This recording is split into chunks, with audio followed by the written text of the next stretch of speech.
Now I've got it. Yeah. Okay. Yeah, beautiful. Here we are. Yeah. Yes, I am Dallisa Hawking. I am the CEO and founder of Spirit and Spark and the fifth generation psychic medium. I love that we get to talk to Peter Koenig today. And Peter, you're in Switzerland, correct? I'm in Zurich. It's a financial center of Switzerland, but that happens to be, if you like it, spiritual coincidence. I love Switzerland. I have been one time. It was absolutely gorgeous. They're very expensive, but I loved it. Yeah. People think of Switzerland as being very expensive. I'm not sure it's more expensive. When were you there? I mean, probably a while ago. A while ago. I 2013. Okay. So, you know, maybe as a foreigner, when you come in, it looks expensive. But when we travel abroad, when we compare our cost of living here, there are some things which, of course, are more expensive. But generally speaking, the difference is, I would imagine, with your inflation rate right now, it's not so great. Which is so appropriate that we are talking about money, because Peter, you and I are going to have a conversation today around money. And it was so appropriate. Our beloved mutual contact, Andy Shaliff, he is an author, incredible individual. He stopped by when I had my shop in Las Vegas. I'm now in Texas, but he was on a tour for his book. And that's how I originally got connected with Andy. And I said, Andy, I want to talk to fascinating people that have something to say about what we're going through and the consciousness of money and other things. And Peter, you were connected to me through Andy, and he said, you got to have a conversation with Peter about all things money. So you have a very, very impressive resume. And I believe that our spiritual audience will really resonate with what we're talking about today, because I often get asked about money, about why do I have a hard time manifesting money, keeping money, all that good stuff. So we're going to dive into that. So everybody watching, make sure you share this video with your friends and family, because this is going to be a really, really crucial video that we're all a part of today. So first I want to get into, you coined the phrase transforlution. Can you please tell us what that is? Well, thank you. Thank you for the question, first of all. I coined the phrase because since the 1980s, I've been involved actually with American partners originally on doing change processes, and particularly we coined the term at the time transformation, which was to make the distinction between a kind of incremental step-by-step change and something which was a much larger, let's say, change of radical change of context, which was not incremental. And since that time, many people have joined this or coined this term or used this term transformation. And a couple of years ago, I started feeling this is too arbitrary. You know, it's like people are going into transformation for the sake of transformation. And so I felt I needed to give it more definition, what I meant and what I wanted by transformation. So for me, I coined the term transfolution. And for me, it's the process of transformation and evolution.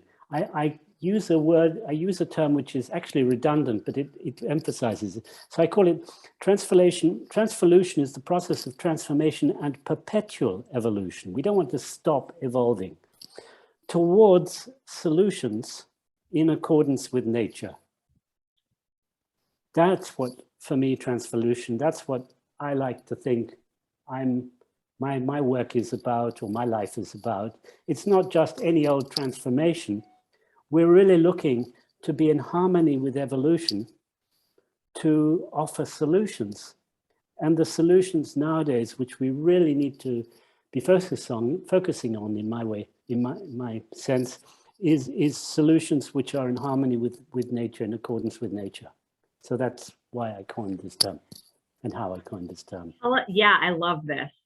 I'm already hooked, Peter. So when you say in alignment or with an accordance to nature, How does that show up? What does that look like? Can you give us an example of that?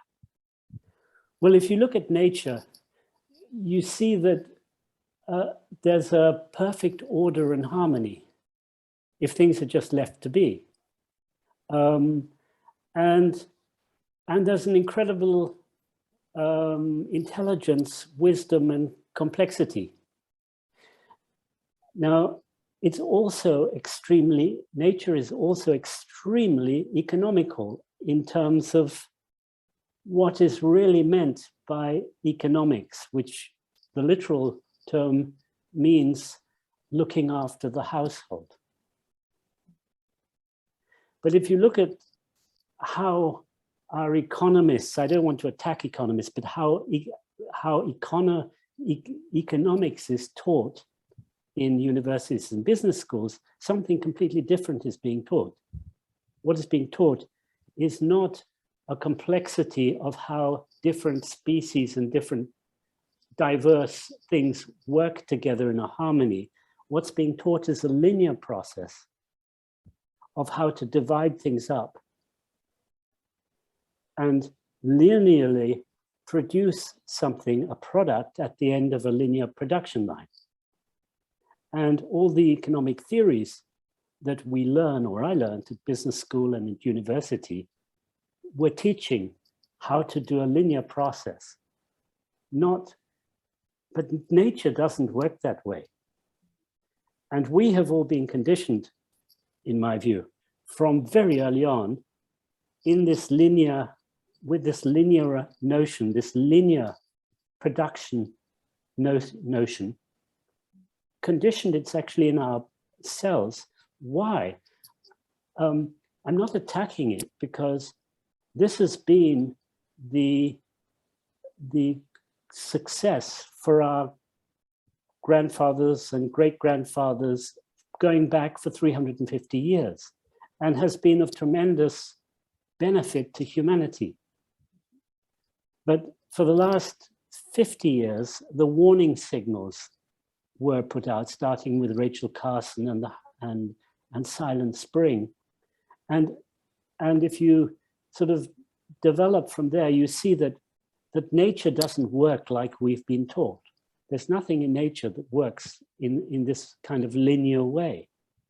And from 30 years, 40 years, but for many people more recently, they've started to be aware, if we just continue along this linear path, we're actually doing more damage now than good. And in the future, we'll be doing even more bad damage. So this is why I think an increasing number of people are noticing we have to, in a sense, go backwards in order to move forwards. And it's not really a backwards, it's just reconnecting to nature and to our own nature, and have that express itself in all aspects of life, including a more complex notion of what we mean by economics. In a sense, it's more complex in terms of the result, but in terms of actually manifesting, it's actually simpler, because what we learn as conventional economics has got extremely complicated. And if you look at the central bankers today and the well-known economists, they can't figure out really what's going on. They're increasing interest rates, and they'll say they'll slow down the economy with that, but then they're frightened of recession. In terms of their normal models, the normal models that they've grown up with, and we've all grown up with, and they're trying to put out in the media as if they know what's going on. They don't really know what's going on. So this is the conundrum today, that actually we all have inside ourselves something which is far more sophisticated than any of the technology. I was writing about this, when Cray computers were the big thing 20 years ago. I was writing that actually inside ourselves, we are far more sophisticated than the latest computer. And if we connect to that, we're receiving information all the time. And if we can really reconnect and trust that, we can come up with solutions which these linear models will never be able to do. And that's really what I'm trying to bring forth with this whole notion of transforlution, which applies to the economic world, but actually is much more in touch with our nature and our ecology. And it's so interesting because we have two terms, one called economy, the other called the study of economy, which we call economics. We have ecology, but we haven't got anything yet called ecologics. And that's what we really need. We're desperately in need of something more sophisticated than economics. We need actually ecologics now. And it has to do not with just the mind and an intellectual study. It has to do with something which is a study which combines mind, body, and soul at the same time. Yeah. So it's a completely different way of approach.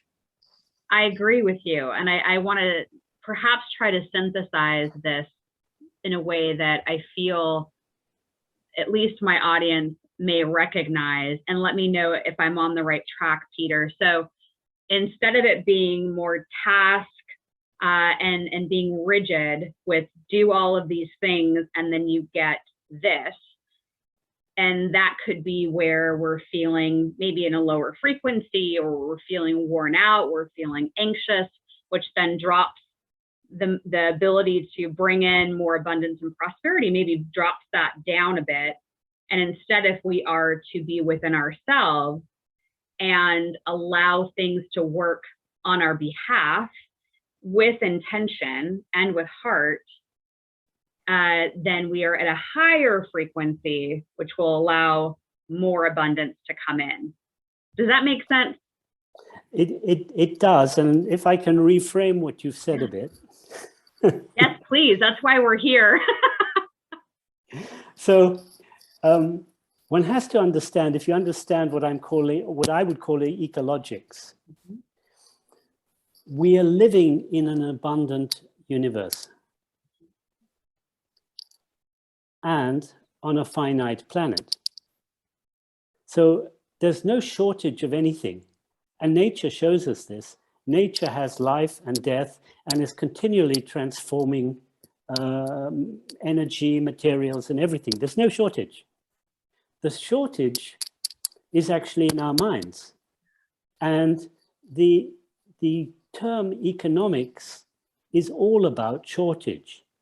The first thing I learned as an economics student was that it was the definition was the distribution of scarce resources. It's in all the textbooks. Economics is about the distribution of scarce resources, but assuming infinite planet. Do you understand? Mm-hmm. I do. Assuming that we can go anywhere in ad infinitum. And of course, for our great grandfathers, the world looked that way. We could explore and move out, and we could extract everything from one piece of land, and there'd be plenty left to go along and do the more. It's only in recent years that we're really starting with the footprint and everything that we're starting to notice we are actually on a limited platform. But what we're trying to do at the moment is deal with scarce resources on a limited platform, and we haven't reached another dimension to notice that we are actually in an abundant universe. So to shift from scarcity to abundance is actually something internal that we need to do. It's nothing external, but if we do something internal, it will mirror on our external. But the starting point is internal. To move, some people I imagine will understand in your audience, is to move from the third dimension to the fourth to the fifth dimension and maybe higher, for example. And but it starts with the third dimension. Now, I want, if you give me permission, I'd like to add one more thing. Please. The money system we have, so we come to money now. The money system was designed by the geniuses of the 17th century. It was the time of the so-called Enlightenment, and the system which is used globally today was designed in England by a group surrounding a man called Samuel Hartlib. And the design is based on a motivation, which is the motivation of fear. So we have a fear-based system which is related to the money and the currencies we are using still today. And we're not aware, the largest body of the population are not aware of this, that the motivation is shortage.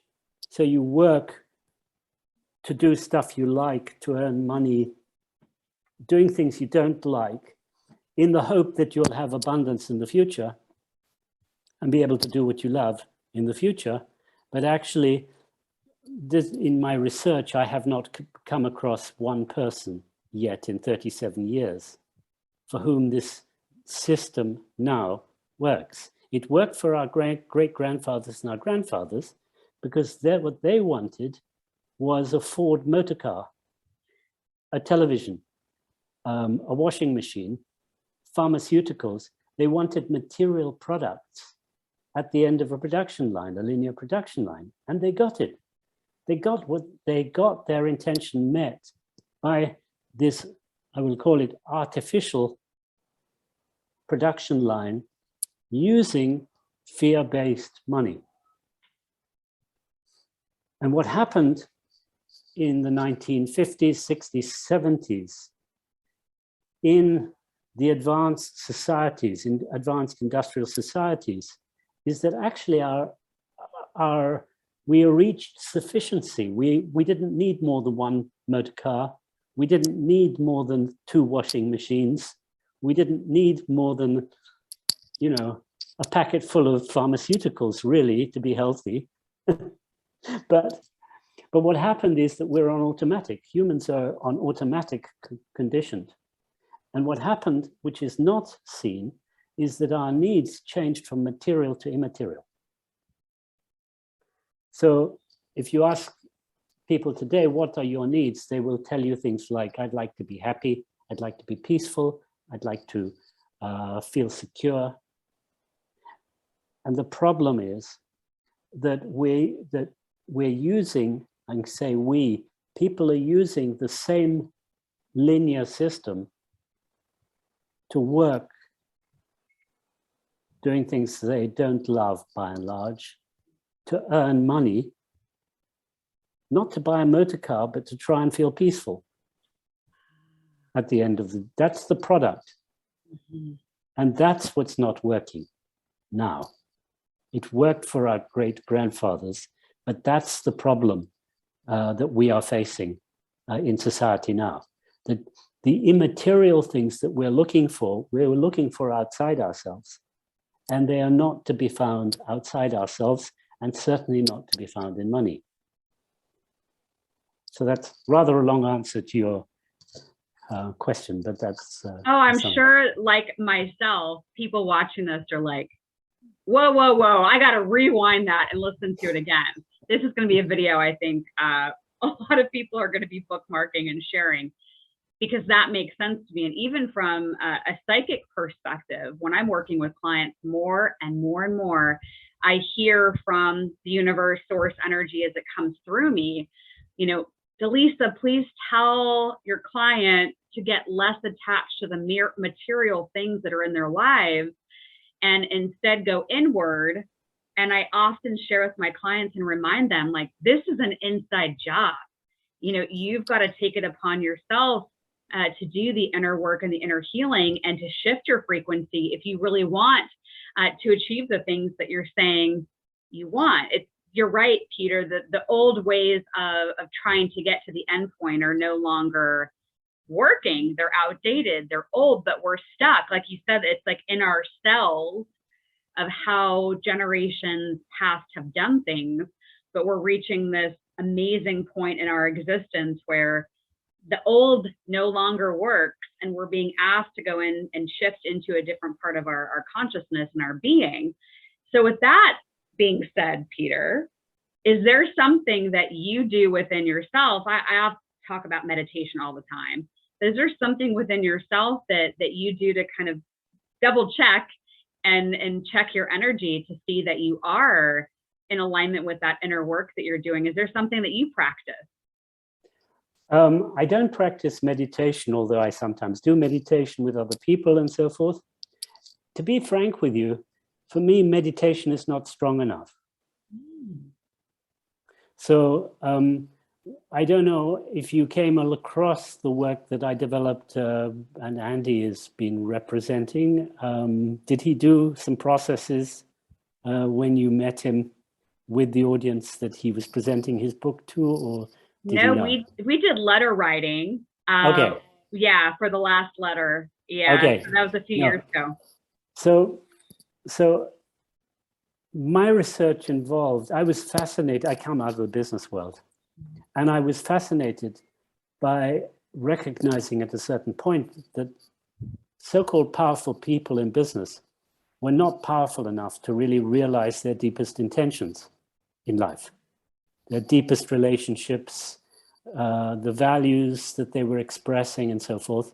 And to say it short briefly, I discovered that the relationship to money, which they were unconscious of, was the stumbling block.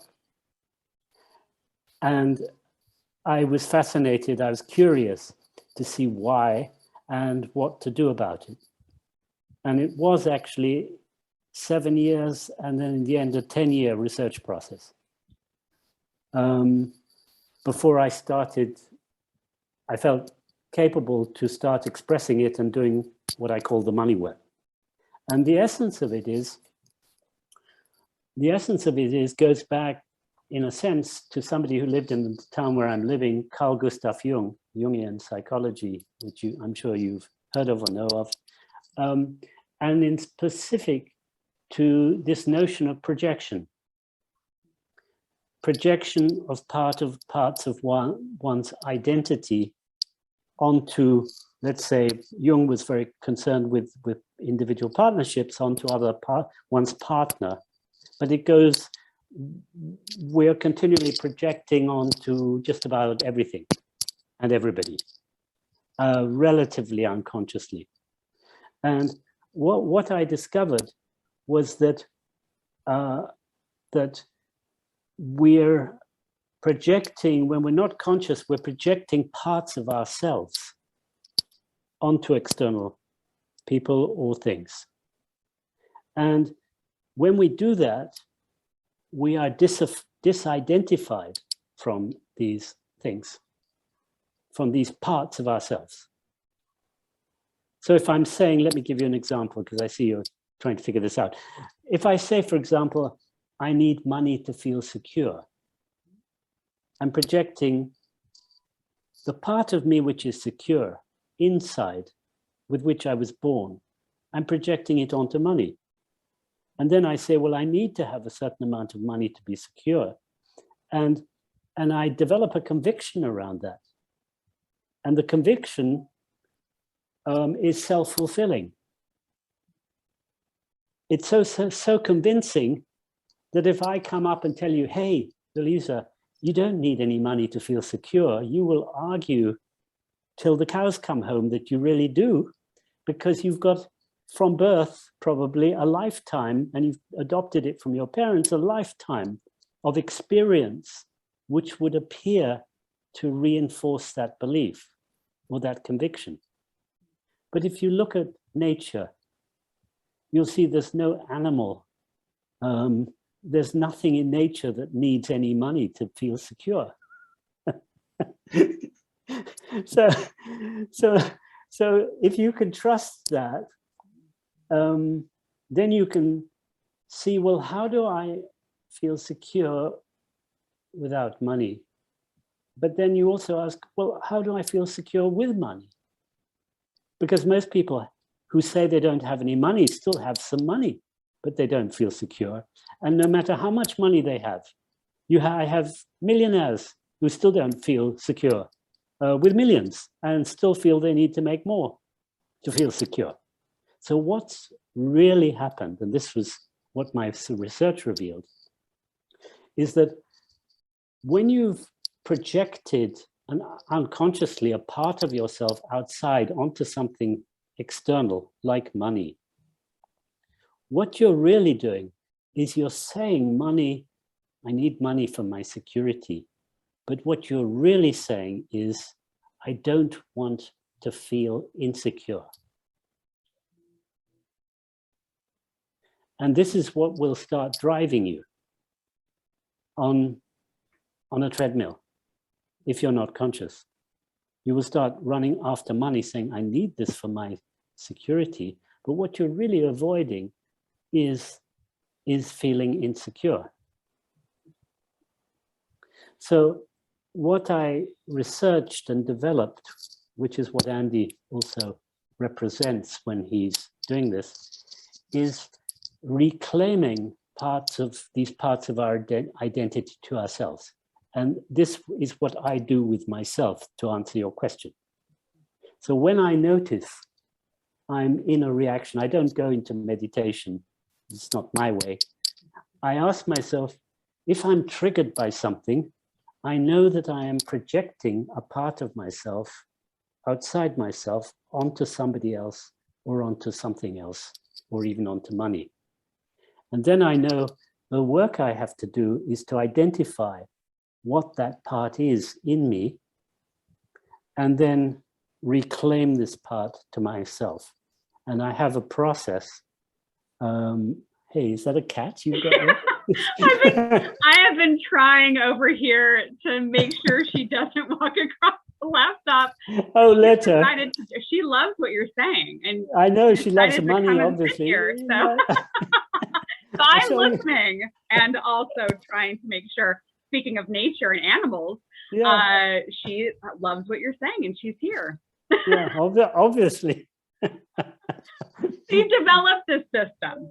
Yeah, yes. I invented it, you could say, developed it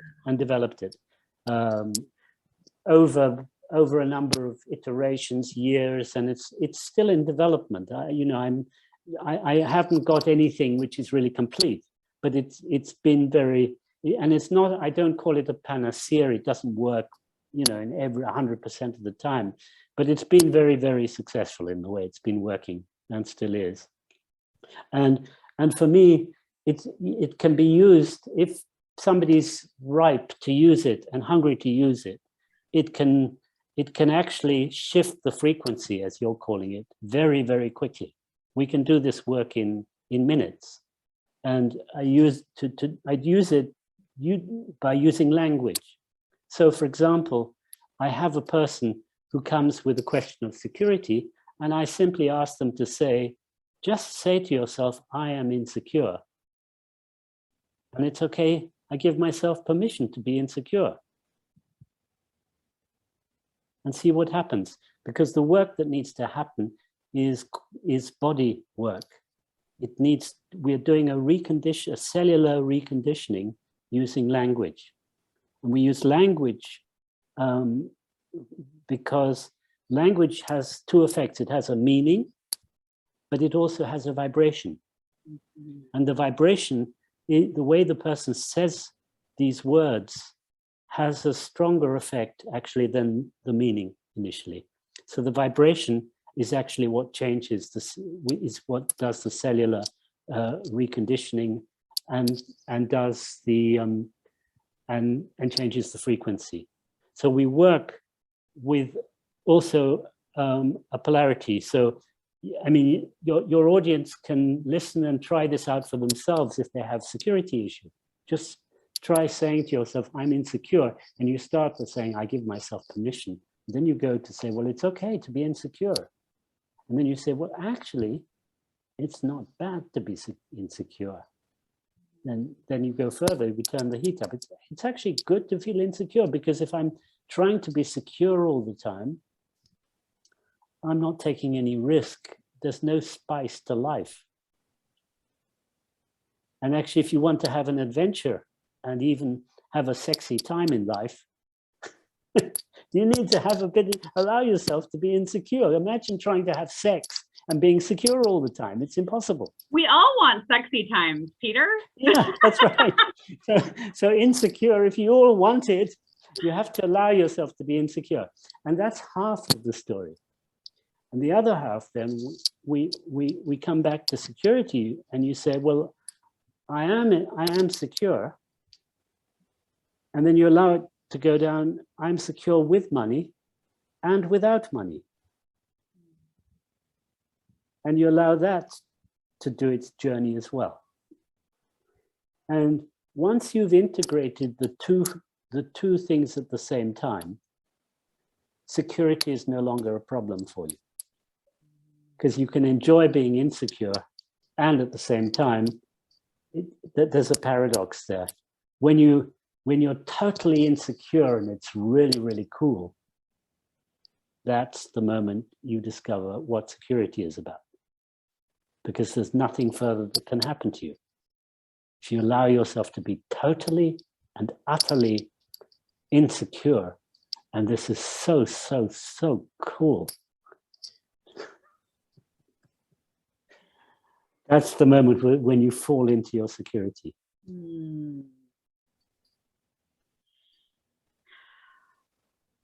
I think you and I are going to have to talk again, Peter, because I feel that a lot of people are going to resonate with what has been discussed.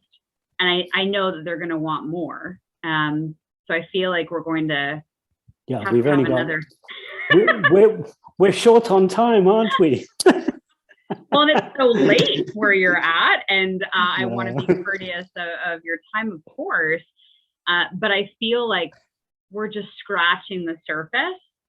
You wrote a book about, is it the 30 lies of money? Lies about money. 30 lies about money, yes. And I would suggest for people watching this, check out the book. What inspires you to write it? You know, because obviously there are people in the world that write books and they want to share their knowledge and expertise with people. What do you feel like your mission is in life? Maybe we ask that question, like, okay, so why did you come to Earth, Peter? To create love in business. To create love in business and have people realize that, have us all, myself first, but have everybody realize their calling. Realize where they're here, why they're here, and to do what they love in life. So to have a good life, and then to have a good death as well. Because if you don't have a good life, you can't have a good death. And if you're betting, if you're placing your bet that it'll be better on the other side, my bet is you're on a losing bet. Yeah, you just opened up Pandora's box for our next conversation around life and death. Okay. Because I think we just had a bunch of people go, ooh, yes, I want to hear about that. And it actually lines up really interestingly with the astrology that's about to unfold, and how we're being asked to really take deep responsibility for ourselves and accountability for ourselves. And the question being asked of people, individuals, is, have you done the work? Have you done the work? And so I think a conversation about life and then death and your take on it would be fascinating if you're up for it. I don't mean to put you on the spot. Oh, do put me on the spot. It's perfectly okay. Beautiful. I have it written down. We'll get that scheduled. So one last thing, I think, before we close out, and then of course I want you to tell people how to connect with you. And we know your 30 Lies About Money book that I want people to go check out.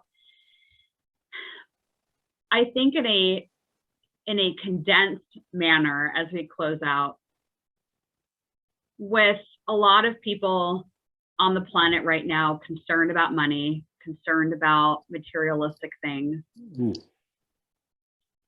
Is there something that you would just maybe want to leave them with, like parting words of, you know, there's a lot of people with high anxiety, depression, they're seeing their investments, their 401ks, you know, disintegrate. And they're thinking maybe, well, yeah, it's great that Dallisa and Peter had this conversation, but what am I supposed to do because I just lost a bunch of money that I saved? What would be some parting words that you'd want to say to those folks? Well, there's no way around this inner work. There's no way around it. So if you haven't got round, specifically in this case, to look at your relationship to money and research it deeply, there's no outer solution now that is going to be helpful.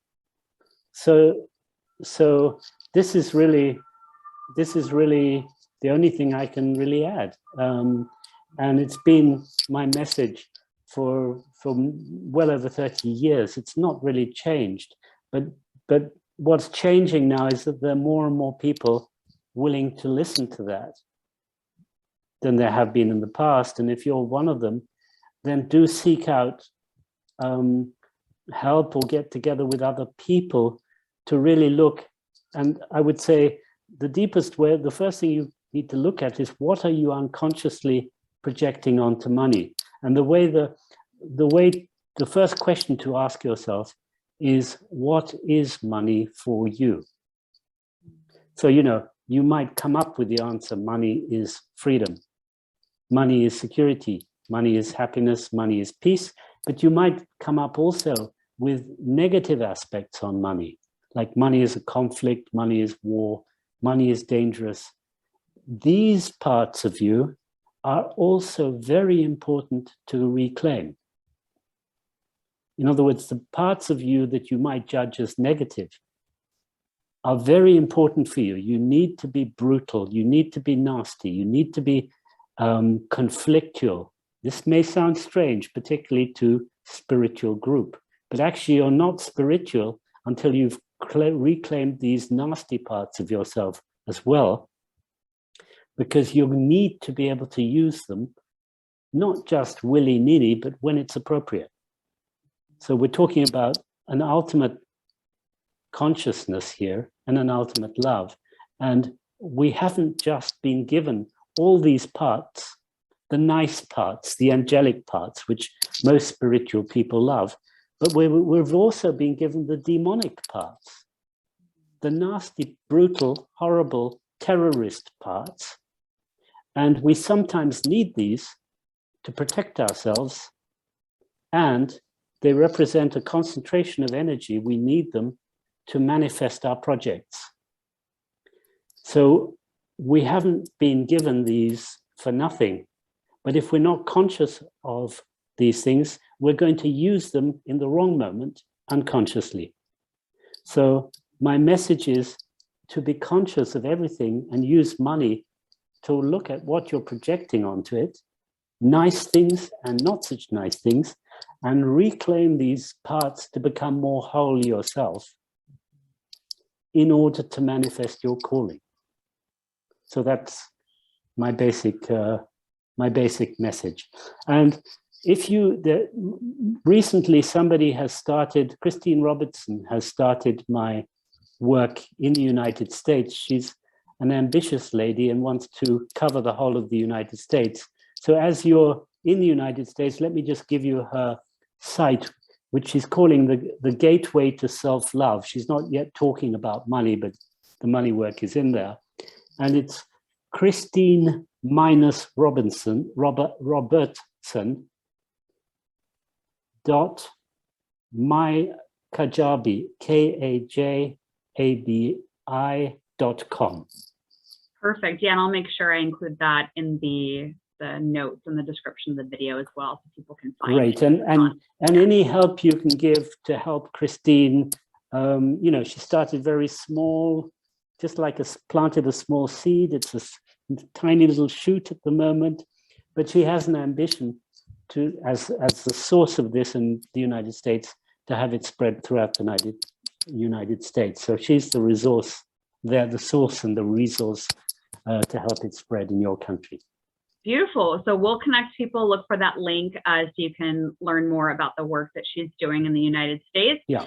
And Peter, you have your book, 30 Lies About Money. About money. Is there anything else you want to direct people to before we close out?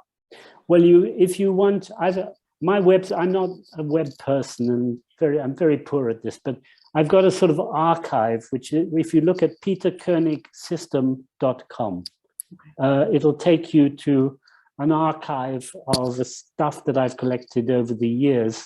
It's not beautiful, it's not very good, but it's got lots of material on the subject of money. And yeah, another thing, final thing, I have a ecosystem of people doing my work, actually, practitioners. And there's a platform called createlovein.business. Actually, to get into it, you need to do community.createlovein.business. So there are various different angles you can take to research the work. And if more is needed, I suggest people contact you, Dallisa, and we can take it from there. Yeah, beautiful, beautiful.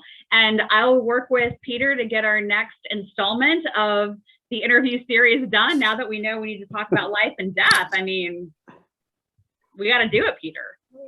I can't claim to be an expert because I haven't died yet this life, but we'll do our best.